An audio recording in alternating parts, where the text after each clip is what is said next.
Everyone, and welcome to today's webinar, Seven Pillars of Highly Successful Architecture Firms.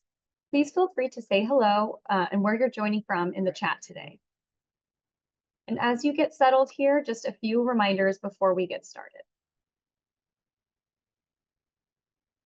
Please use the Q&A function for any questions today, and remember to be constructive in any of those comments or questions to the presenter and to one another to ensure we have a session that is productive. AI California will submit one AIA learning unit for those who complete this live session in full. And as always, the webinar content and additional resources will be made available online soon. Today's webinar, which will focus on the 7 common denominators of every successful firm, is brought to you by BQE. Again, it qualifies for one AIA learning unit for those watching live, and AIA California will report those units for you once you've completed the session in full. Now to quickly introduce our presenter. As a distinguished thought leader, Steve Burns, FAIA, blends his passion for design and firm management with profound insights into emerging technologies. Over the past 2 decades, working directly with over 1,400 firm owners, Steve has significantly contributed to reshaping these businesses for enhanced growth and sustainability. Steve's career highlights include a 7-year tenure at SOM Chicago, founding BBA Architects in 1993 and growing it to 17 architects before its 2007 sale, and creating Arca Office, a groundbreaking project management software company acquired by BQE Software in 2010. Recognized for his significant impact on the profession, in 2009, Steve was elevated to the AIA College of Fellows. Currently, as founder of the Well-Designed Firm, he focuses on leading AE firms to operational excellence, mentoring leaders to craft businesses as elegant and innovative as they are as the architecture they create. Now on to today's presentation. Thank you so much, Steve, and I will hand it over to you. Hey, thanks so much, Chris. Sarah, let me just try and share my screen here. Ta-da. And share. Just somebody could confirm that they could see the screen. That would be great. That's great. Okay, terrific. So thanks for the introduction. Welcome, everybody. Yes, of course, it's 7 pillars. I know pillars is a funny word, but 7 pillars of highly successful architecture firms.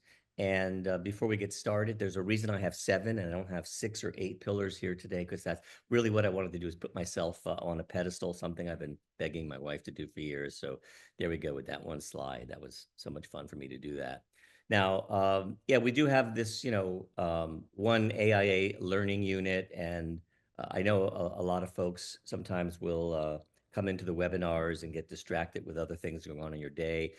So I'm going to encourage you all. I do have 3, maybe 4 poll questions I'm going to ask you during the webinar. So just to make sure you're paying attention, really would appreciate it if you could respond to the polls. I will share the results with everybody. And I think it'd be interesting for the whole group today to see what's going on in the other firms that are here today when I get to those polls. So the faster we can get the polls done, then that leaves us a bit more time during for Q&A. And that's my favorite part, is really getting to your questions. So I guess, I know Sarah did give me the little intro, but before I dive in, maybe it's a little more helpful for you to understand how I've come to be before you today. So really, for about 25 years, I did have a traditional practice of architecture. But what happened is, soon after I opened my own firm in 1993, I quickly realized that designing architecture was the easiest, the most fun part about being an architect. On the other hand, running a healthy professional services firm, that was a much more formidable task, especially since in our training as architects, that is not really a major focus, is running a business. I think I had 1 business class in all of my education, 1 semester, 1 class. Now, I do believe good design is the solution to every problem, and I ended up designing software to run our own firm, to handle all of those mundane, repetitive business tasks that I think all of us can appreciate really suck all the joy out of being an architect. And so that was the birth of ArchiOffice, and then later Engineer Office. This is software that was collecting and interpreting data and putting it into really practical use. And its success is proven out because my firm, before I sold it in 2007, I had it for 14 years, but over that 14-year period, it experienced a 27% compound annual growth rate. And then 3 years later, I then sold ArchiOffice to today's sponsor, BQE Software, and thank you to BQE for having me come here today. And and I stayed on with BQE for another like 12 years, but there we were exposed to over 4,000 firms using the various solutions we had developed. And through that exposure, I was able to see how lots of different firms operated or sometimes mismanaged their own office and what kind of data systems they had been using previously. And then I did sell majority share of my ownership of the company. And then in 2023, opened up this consultancy really where I love working with architecture firms whose partners are really trying to scale their business or find value in their business instead of just executing beautiful work for their clients. And you can learn more about that just by going to my website later. And I will have a link at the very last slide where you can get more information about me and my services and also BQE Software. So that's it in a nutshell. For like the past 30 years, what I've really done is looked at how data impacts professional service firms. And through my interactions with really what Sarah mentioned was over 1,400 firms, I have learned so much from the clients that I've had the great opportunity to work with. I'm going to share some of those best practices with you today. Now, this is how most firms, when I ask them, how do you see yourself? How are your own internal processes? How well are you organized? Or even how they like to present themselves to their clients or their prospects. This is how I think most of them see themselves. So maybe you have created all kinds of processes to help with the flow of information, to move smoothly through your projects. Maybe the projects run more efficiently with these processes. You've got some thoughtful procedures that you think minimize your mistakes or reduce your risk. So you may believe your firm is elegantly designed and it's efficient. Maybe you feel that the stress levels are lower because you've built all that, you've designed all that. And do you know if your staff is really finding their work pleasurable because of the way you've designed the office? You also might believe that you have created an enviable business model that is going to help you to achieve your success. So it's this beautiful network, this beautiful highway. Driving from one interchange to the next is really going to be smooth for you. But in all honesty, and with all due respect to those of you here today, it is always astonishing to me to see the processes that firms have created to manage themselves. I think if we could all agree that this particular image is not only suboptimal, it's frankly ridiculous. If you can do that, then we should be honest with ourselves regarding the kinds of systems that we've conceived to run our firms. I've encountered very few firms that are as well considered as even just their construction documents. So if firms would only apply the same rigor, consistency, and frankly, simplicity to the design of their firm as they do the design of their projects, the firms would be as beautiful as, let's just say, when your client hires not just you, but hires the perfect contractor who executes flawlessly, and they can bring the project in ahead of schedule, under budget, and every detail of yours is beautifully constructed. Now, if you have ever attended any of my webinars or talks at other conferences, I typically do talk about technology. I do have an emphasis on cloud computing for business and project management. But today, what I'm going to do is share with you my thoughts regarding the common denominators of every successful firm. Now, these are my takeaways from my experiences engaging personally with, again, over 1,400 firm owners, and they're of all different sizes firms, from a sole proprietor up to firms with many hundreds of employees. these are really the fundamentals. I would apply these today if I were to start another architecture firm. I wish I knew this information back in 1993 when I opened my own firm. So go ahead right now, Sarah. We're going to launch the first poll question, which is, are you confident that the processes your firm is using to manage your office and your projects is working well? So the answer would be yes, we've got these things that are working well, or yes, and we regularly review and improve our internal processes, or no, they're just not working well. Or lastly, processes. What processes? Meaning work comes in, we somehow get it done, and then we move on to the next project. But every time we do a project, we kind of like reinvent the wheel here. Now, I can't see real-time response rates. So Sarah, my request to you is simply as you feel that people have slowed down in their response, let's just go ahead and share the results with everybody so that we can move on to the other content. Sure, there's quite a few still coming through. And I think Yeah, I'll but those are the probably people who launch turn it. their back. Those are, Yeah. let's give you 5 more seconds. How about that? Okay. Okay, we can go ahead and end the poll Thank you. and share results. Please. Let's see. Okay, so 44% of you say no, it's not working well. 17% of you don't have any. So that's about almost 60% or 61% of you really are on the wrong side of this survey. And 13% of you say you've got it's working well. And 25% of you, kudos to you, not only is it working well, but you're constantly improving that. And that's what I like to see. So this is a perfect alignment. If you look at surveys of highly performing, highly successful firms in our case, or sometimes in surveys they refer to the high performing firms, it's really 25% of all firms. And this survey is perfect. 25% of you are regularly doing the right thing. So kudos to you. Thanks for sharing that.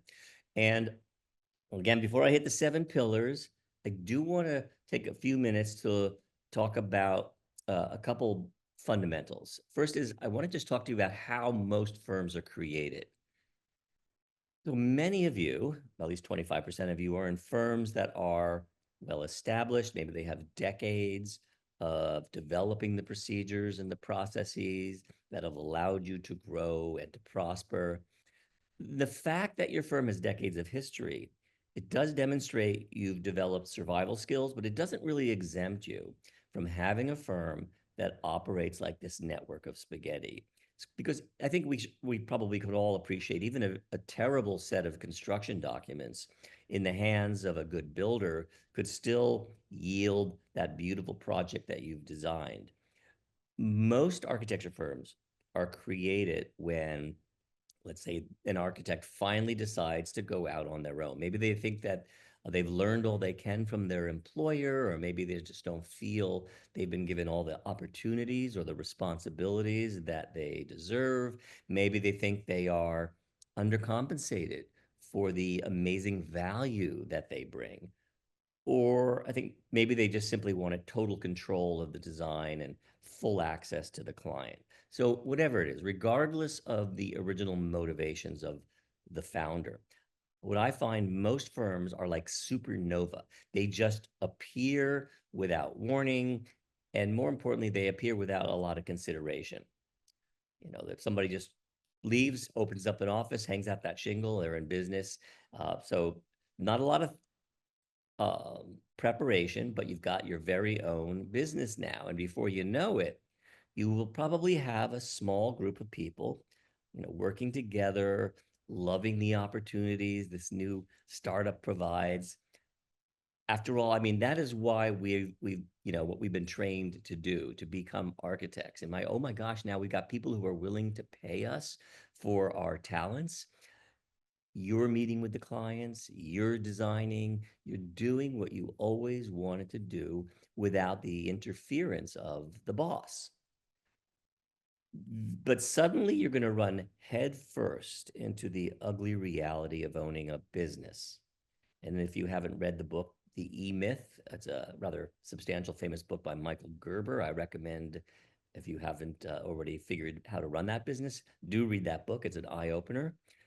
But you've got this new business, all the fun's been sucked out of it, and you're beginning to wonder if this is really what you want to do with your life. You're too busy to focus on the back office, so you start to put some band-aids in place. Anything that can help cover up the problem, get you through the short-term crisis, and allow you to continuing doing the work that you love to do and serving your clients.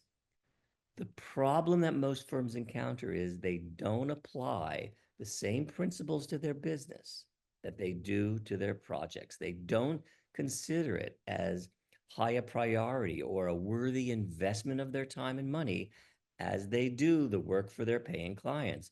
I see most firms will have architects who have no problem staying up till 2 a.m. to work on the, actual elevation drawings of a project, but they would never stay up till 2 a.m. working on their own systems.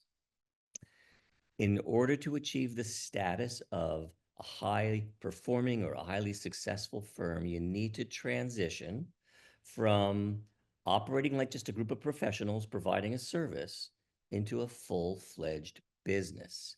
And once you understand that the highest priority you have is to creating a sustainable business, something that has value to you and to your employees and your clients, that's when you're going to make the investment and start to implement well-conceived systems that become the solid foundation for your future.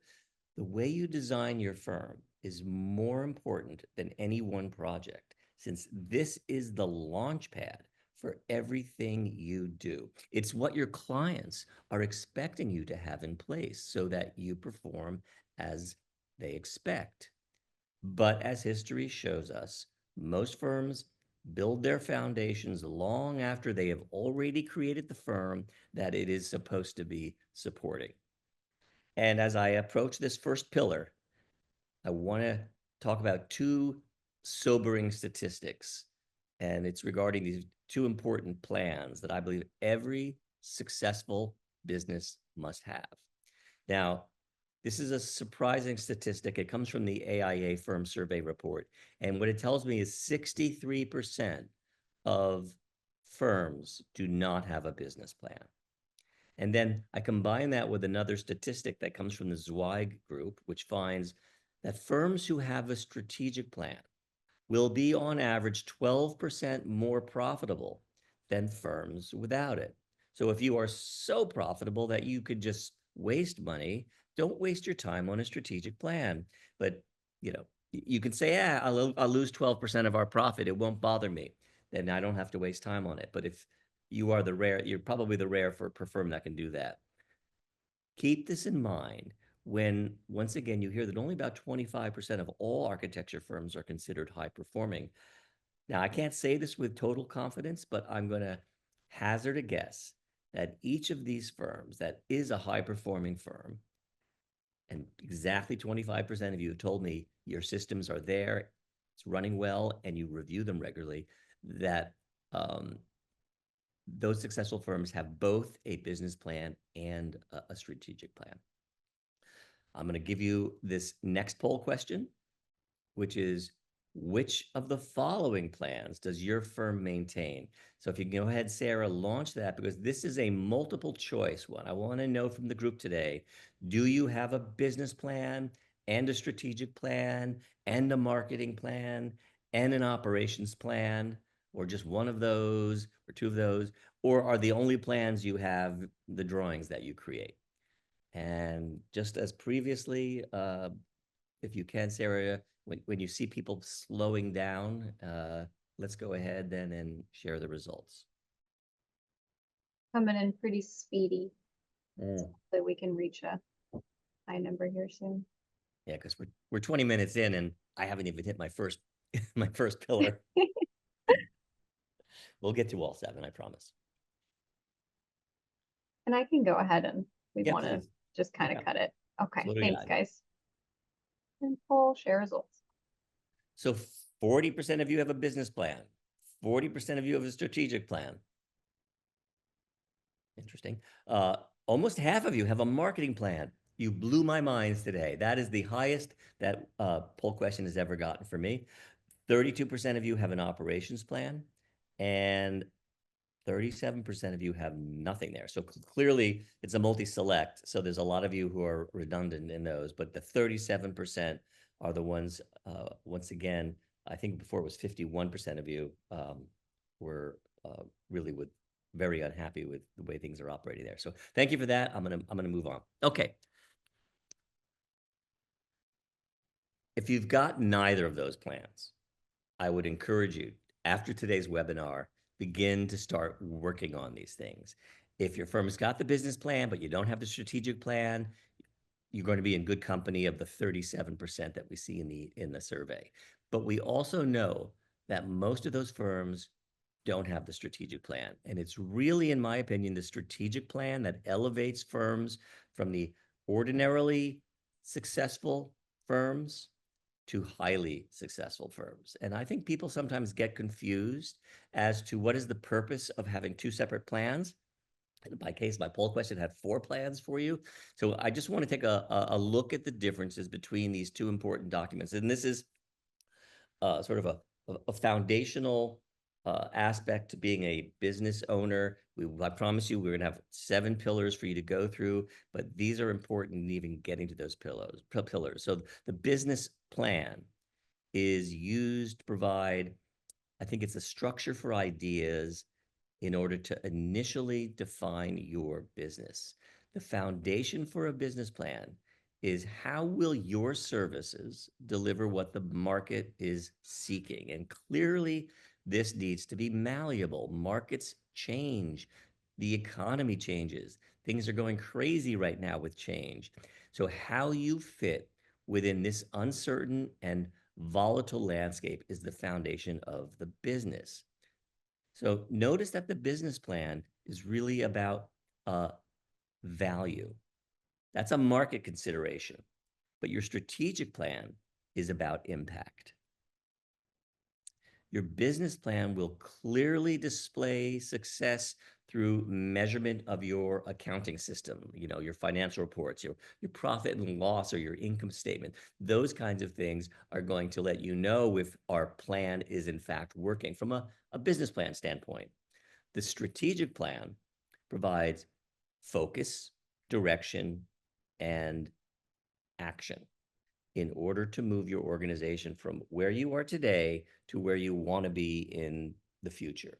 And your success is going to be dependent upon the measurement of various key performance indicators that you have established for your company.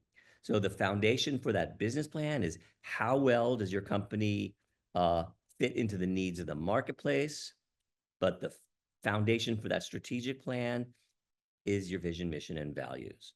What's important to understand here is the foundation of a strategic plan are things that are under your control. And we're going to talk about what you can control and not control a little bit later. And since they are for the long term, they're under less subject to change. They're not like being changed by the whims of the economy right now.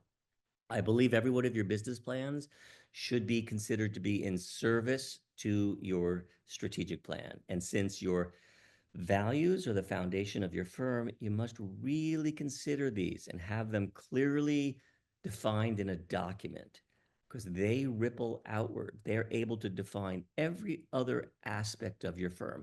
Who are you going to hire? Who's your ideal client? What are you looking for when you go after a project?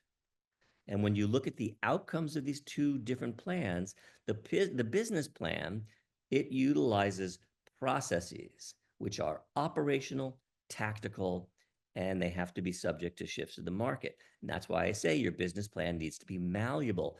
There are clear forces that impact a business plan that are totally out of your control.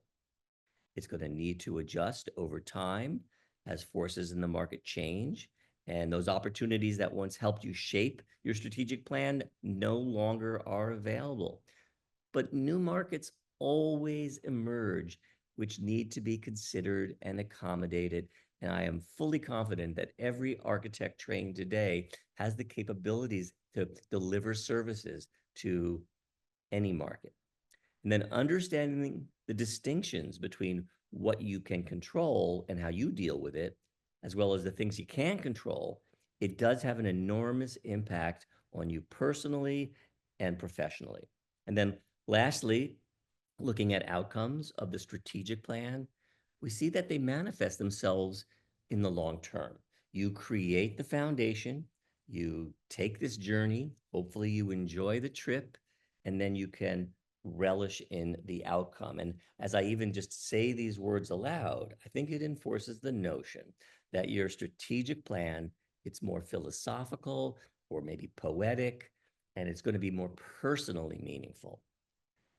I encourage you to turn your business into a project and give it the full consideration of your intellect and skill, from conceptual design through the most well-developed set of construction documents, and you got a full-time on-site presence during construction.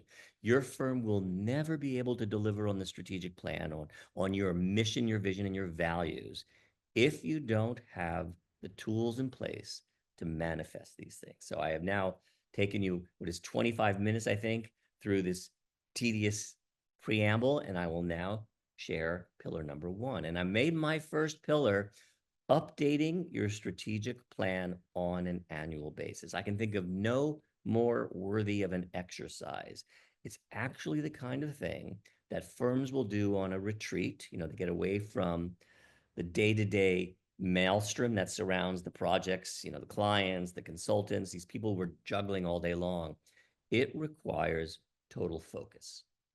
And it's really like a love letter to your firm, or maybe renewing your vows on an annual basis, so you never forget what is important. And as such, what's contained in this plan is going to be extremely important. And I've managed to distill the essential elements of the strategic plan into 10 sections. And you can go do a Google search or ask, ChatGPT to help you build these plans. These tools that we did not have 2 years ago make the process so much easier. But I will tell you that if you don't have any kind of a strategic plan, let's just talk about what I believe are 10 sections that it must include. So the first section is the executive summary. It's a very brief description of what this plan is about. It's got to excite the reader to dig deeper. It's actually the very last thing you will write after you complete the other 9 sections. And even if your readers are just, your spouse or your one employee, you have to be disciplined about the plan and how you articulate it, and you've got to get them to want to turn the page. So your executive summary's got to be the page turner. It has to be inspiring. Next up is a mission statement, and it explains the underlying motivation you have for being in business. It has to explain how you will contribute to society and what are your company's aspirations. And a very strong mission statement is usually a concise phrase, maybe 2 or 3 sentences at the moment. And that sets forward what the company does, how it does it, and I think just as importantly, why are you doing this? Now, it can include your values and your goals, but we'll get into those a little more deeply. This section will ensure that your goals that you will get to are going to be aligned with the principles upon which it was founded. Now, I'm going to give you an example of one. Based on current events, this is probably not the one that you're going to get all excited about, but I think I'm going to give it to you because everybody understands it. So if in your mind you've got a problem, back up your brain for a year ago and then see how you would receive this. I'm going to tell you what Tesla's mission statement was or is. The mission is to accelerate the world's transition to sustainable energy. That's what the company was created for, to accelerate the way this planet moves to sustainable energy. Now, I'm going to share their vision statement in a minute, which is quite different. It's also a short statement, the vision, about 1 sentence, maybe 2, describing the future-facing goals and ambitions of your company. It distills your company's vision for the future in a way that outlines your company's long-term goals. And similar to your mission statement, it reflects your core values. And the well-crafted statement should serve as a guide or maybe a mantra that would inspire your employees to work toward the greater goal of your organization. It's also very often what inspires your clients to work with you. And as an example, this is what Tesla's vision is. Their vision is to create the most compelling car company of the 21st century by driving the world's transition to electric vehicles. Okay, so they decided our vision will be executed.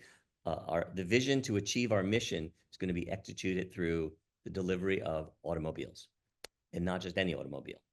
So hope you can take that information in light of current events. Next up is the SWOT analysis. That's going to help you identify what you're doing well and where you can improve, both from an internal and an external perspective. So the S and the W, those are your strengths and your weaknesses.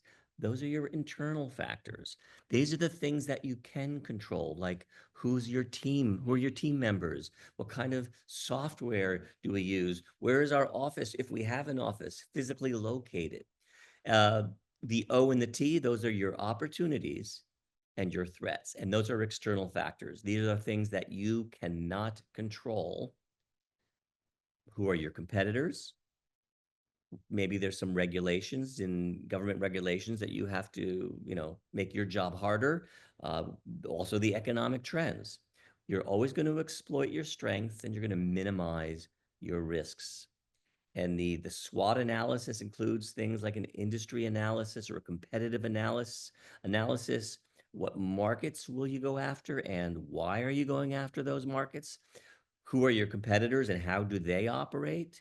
It's also going to describe who is your ideal client. And then there are those KPIs, the key performance indicators. Those are the elements of your plan that express what you want to achieve and by when. They're quantifiable.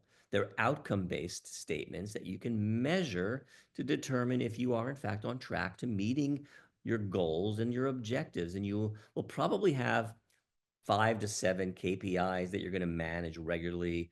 I have given webinars on KPIs. I have a blog article on my website on like the 47 KPIs that most architecture firms will track, but I don't want you tracking 47. 5 to 7 is kind of a manageable number out there.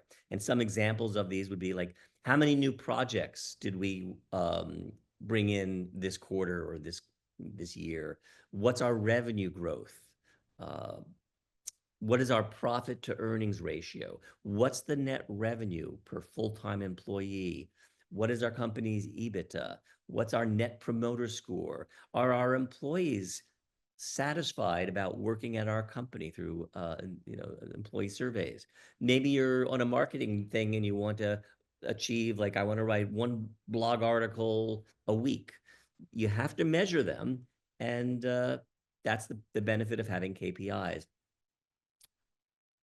Now, these KPIs and others are the reason having good technology is so important in your firm. Being able to know your KPIs at any moment in time is as critical as a pilot.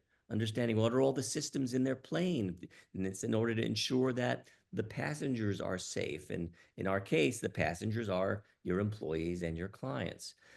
Okay, so make the goals. What are your objectives over the next, let's say 3 to 5 years at the most? Don't go beyond 5.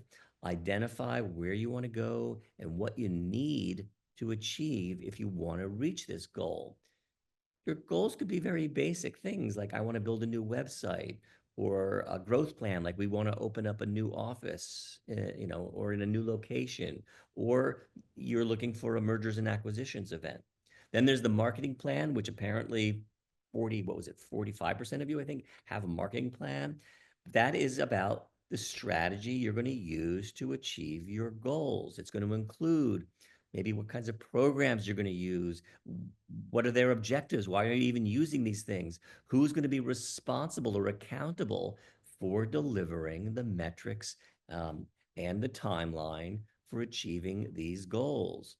This is a powerful, it's often a neglected function in AE firms, which is why I was so surprised to see that the largest cohort of you have in fact marketing plans. So that's really refreshing for me to have seen today. I feel optimistic for the first time in weeks.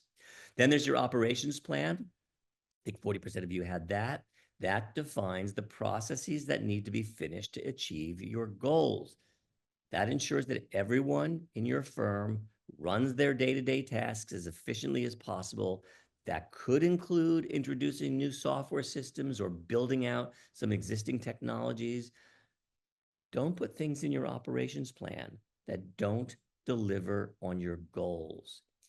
It would be like creating information in your designs or your BIM or your CAD file that isn't going to make itself manifested on your construction documents, or maybe information that's not even going to be used for presentations if you're trying to achieve something with your client. Don't do things that don't help you achieve a goal. Then up is your team. So I think many of you have on your websites, I see this all the time. I visit so many architects' websites each week, it's like our team is the key to our success, something like that. So who you hire and who you fire will determine if you will be successful in achieving your plan. And my advice is you never compromise on this decision. The wrong team will be the cracks in your foundation, and that's going to guarantee failure in the future. And my list here, number 2 and 3, which is your mission and your vision statement, should be shared with every single employee. They must buy in to the mission and vision you have for your company. And to make this more than just lip service, the leadership in your firm must instill those objectives every single day. Never let the staff forget why you are all here. And finally, our financial projections. I'd like to say that this item, based on some other surveys I have done over other webinars, this is one of the weakest areas in firm management.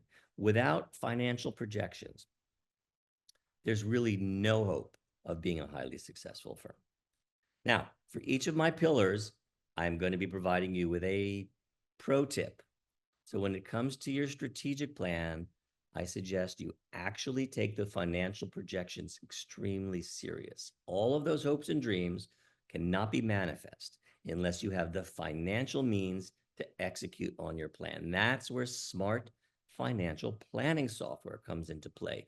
Look at your annual, your quarterly, and your monthly budgets and ensure that things like your marketing plan are fully budgeted so you can deliver on any of those KPIs that are dependent on your marketing.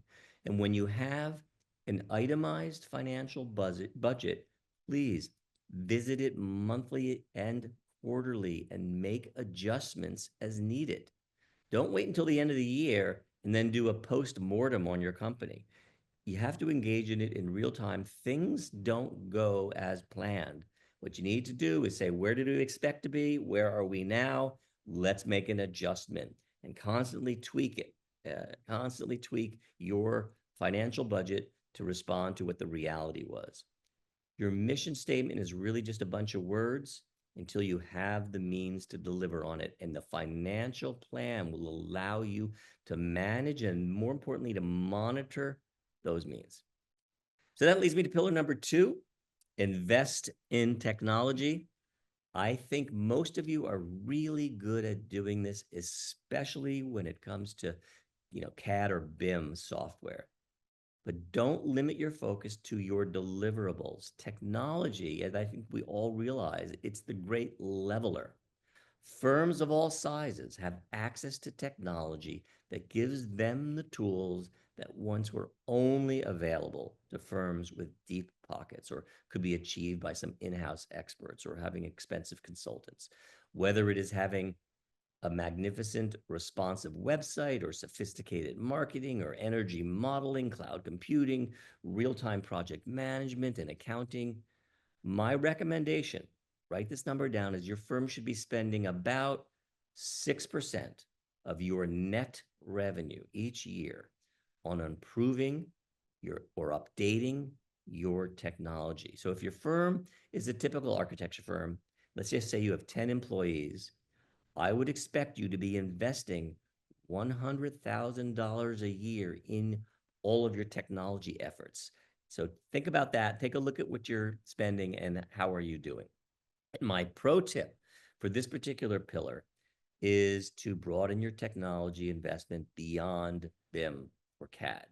And when we talk about investing in technology, that includes training your staff, okay, to exploit these amazing tools. There is no reason in subscribing to software or purchasing software that your team really doesn't know how to use well.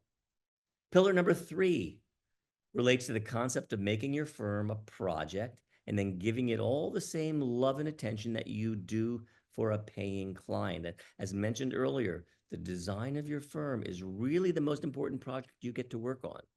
And as a common example, look at the amount of time and attention and money that Apple computers invests in itself. So invest in your R&D. The fact that Apple is an industry leader, it's due to the fact they are constantly innovating.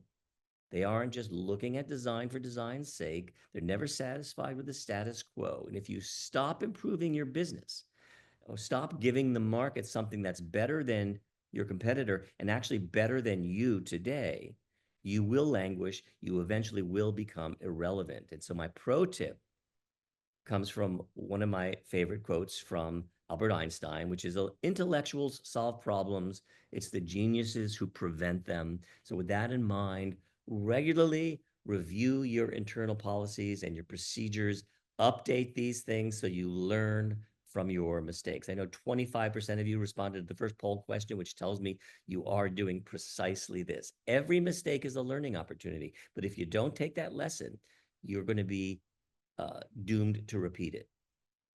And by the way, these things, like your strategic plan and your policies, all these things, they need to be living documents. They shouldn't be like turned into a PDF and then hidden away on some distant recess on some hard drive somewhere. They need to be up front and center with your staff, discussed and debated. Every employee should be trained to use your processes properly, why you use them, how, why are they important, why have you developed them, make it part of their work. I think about this in my early days. I was, using architectural graphic standards. Those were the days when we still were drawing by hand, just to date myself here for a second. And that document for most every one of us sat on our desks. It had, duct tape holding the binder together. These are important documents. And I'm telling you, your company's procedures and policies, when you consider them well, need to be like that, something that's opened every single day. Next is our penultimate poll question. This is our third of 4. Does your firm, go ahead and launch that, Sarah, have a full-time business manager? So the answer is yes.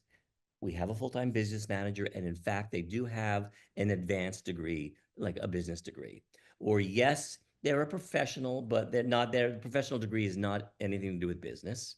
Or yes, we have a full-time business manager, but they have neither a professional degree or a business degree. Or no, really our owner, the founder, takes care of the business when time permits. Or no, we have some consultants who oversee our business, but we basically outsource that effort to somebody who's not really in the trenches with us. They oversee it. And as always, Sarah, when we see this slowing down, I've only got 16 minutes left, and I've got a couple more pillars I want to get to, as well as Q&A. So 5 seconds, and then we'll share it. Perfect. Gonna hit end poll here, and then there we go. Only 2% of you outsource it, which is phenomenal. But 66% of you are having the business operated by the founder or one of the partners, and they do it not as a full-time effort, but they have other responsibilities, like probably being the architect, but they're taking care of it when time permits. But 25% of you have professionals but they're not MBAs, and 7% of you, oh, something's a little odd there, but 1, 2, 3, 4, 5. I only see four. 1, 2, 3, 4. So one of them is missing. I had 5, I thought. But anyway, that's okay, Sarah. We're good. Thank you for sharing that information. We're going to turn the corner here. Number 4 is the hardest one for the larger firms to implement because they tend to have a lot of layers of bureaucracy. Each one of them kind of protects their own little domain. And the larger firms often keep their employees, I guess, is on a as need to know basis because they put these blinders on them. They think that it's going to help the employee focus on the task at hand. I don't want to distract them from areas of the business that are out of their direct control, or simply just might even open up an opportunity for the employee to ask questions or get insights into parts of the business where they're not really welcome. Having seen firms on either end of the spectrum on this philosophy, I would like to posit the concept that ignorance is never bliss.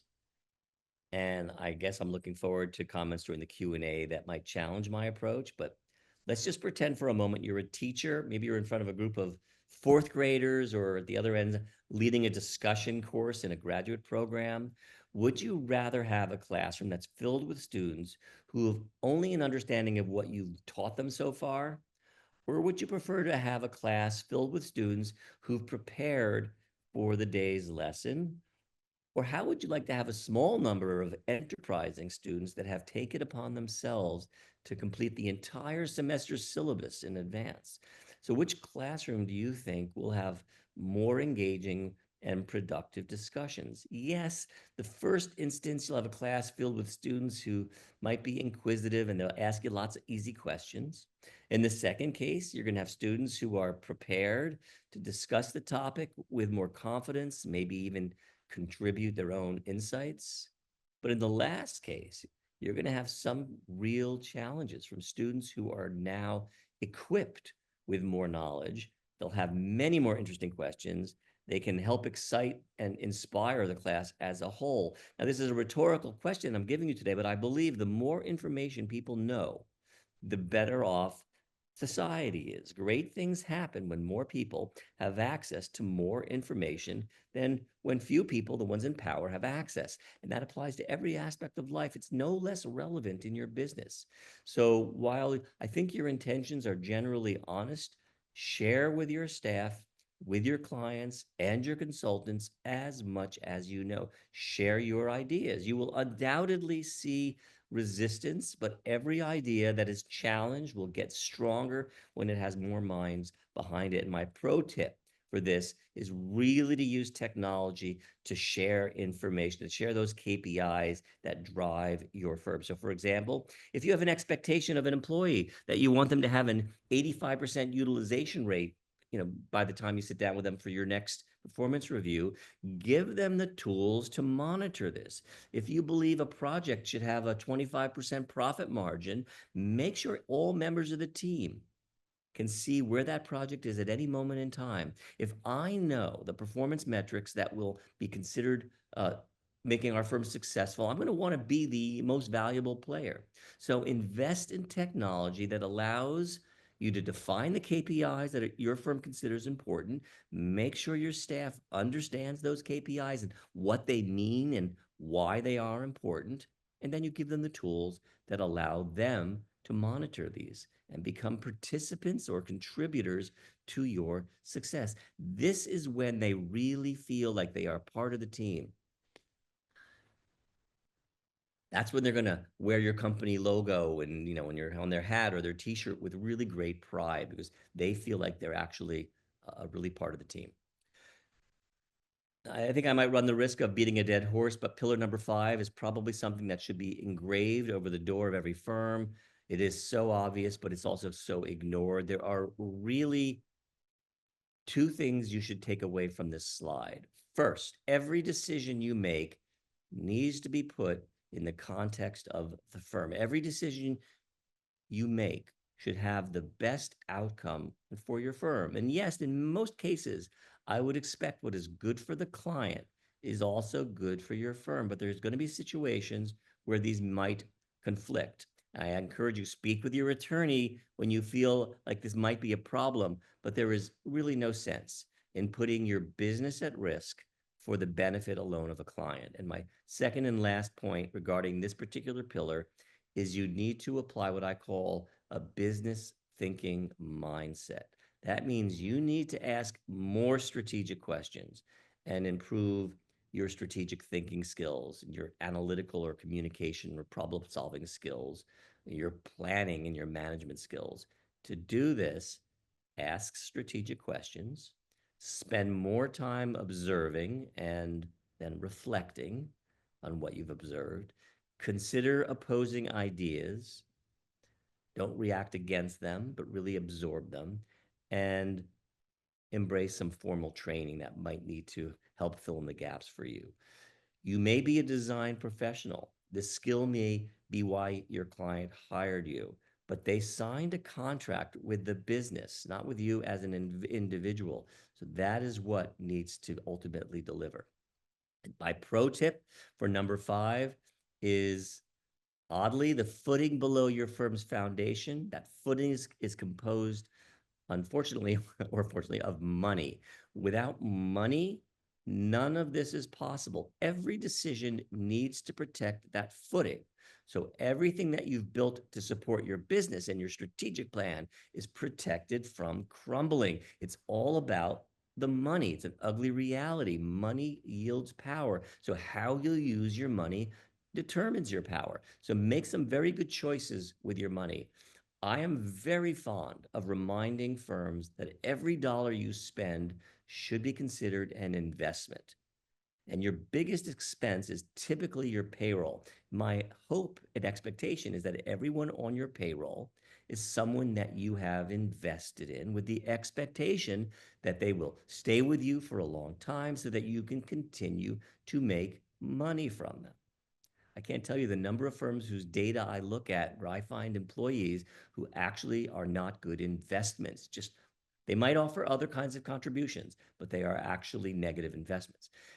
I think you should apply this return on investment philosophy to every dollar that leaves your bank account. If you decide you want to buy a large format printer, don't just ask why you need it. You do the analysis to see how much will it cost your firm in the long run. Can you make money from that large format printer, and how much money will you make? Everything is a potential profit center in a business. Some firms will just classify a lot of things as cost of services or COGS, cost of goods and services. They let the profit loss statement tell them the bottom line story. But you can actually influence all of those costs, all of those expenses, and I want you to do that with real intention. Okay, penultimate one, pillar number 6. It is more than just telling you you should be delegating your work. Hopefully you have learned this skill. You are regularly distributing and entrusting work to subordinates, for lack of a better word. This is one of the tenets of a management leadership skill. However, keep in mind that delegating isn't about you. A lot of people think, oh, if they delegate tasks to some others, then that provides them with more free time to do the things that they really enjoy, or maybe they're more skilled at. Yes, there is a correlation between these things, but it should not be your motivation. Earlier, I said that the money is power, but you can empower people with things besides money, because at some point there's going to be these diminishing returns from your employees. Just because you pay them more, keep paying them more and more and more, it doesn't mean you will get more in return from them. We all have egos. Being properly compensated for our work is a definite metric that they will have. In a study that was conducted by the AIA, 42% of women and 25% of men in our industry feel that they are not properly compensated. But you can also give people the spotlight.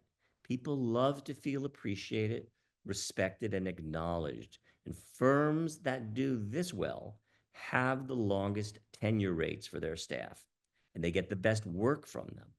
When people know that they are accountable, that they're going to be able to stand up next to their work, and the spotlight from the client is going to be on them, they will do their best work. They're going to make sure that they will be proud. Now, the people who extend this to their teams, or the people who empower others, are generally seen as the ones that are most revered within firms. And conversely, those who take all of the glory for themselves, they're often the most feared. They're the people that the other employees tend to run away from. And I think we're all in a period, it was the great resignation that we've not quite recovered from during the COVID pandemic. You need to do everything in your power to retain and attract and train and mentor your people. You want to be a firm that people run towards, not just for your clients, but for employees as well. And the pro tip for number 6 is regarding employee performance reviews. Too many firms forget how important these are. Before they know it, a year or two has passed since they conducted a proper review. Please use technology to manage this particular process. Schedule the employee reviews in advance. Allow them both to see it on their calendars and get notifications that these reviews are going to be coming up, so that they're all prepared, that when they sit down to have a review, that it's a meaningful review. It's like having an agenda before a meeting. You don't want to do it an hour before the meeting. You want to be prepared so that each of you looks best when you have that meeting. My last pillar is actually going to surprise you, because I've been a little bit ruthless about reinforcing the importance of your firm to be run like a business, but it doesn't mean that we're not human. In fact, in some other webinars where I go deep into business or strategic plans, I actually remind people that before they create their business plan, they need to do this for themselves. You have to create a life plan, because the business is going to be there in service of their lives. So your employees and your clients and your consultants, these are all they all have one common denominator. They are all human. Maybe contrary to what some people in your firm might think about you, if you're a firm owner, you are actually a human being too. So I want you to bring your humanity to work every single day. Let everybody know you see them as people, not just what they represent to your company. I've got stories about HR managers who really don't want management to be tied into the lives of their staff. I don't know why you would want to do that. I am not a lawyer again. I would encourage you, if you have issues with HR, do talk to HR professionals about this. But we are engaging with people who are typically with you 8 hours a day. They have lives outside that office, and we got to respect that. And the pro tip here is, that notion that nobody on their deathbed ever said they wish they spent more time at the business. And just want to remind you all of that statement. There's a really good reason why they do say that. We have a bigger world out there, and I want you all, and in spite of the fact that some of you live and breathe just for architecture, that there is a bigger, wider world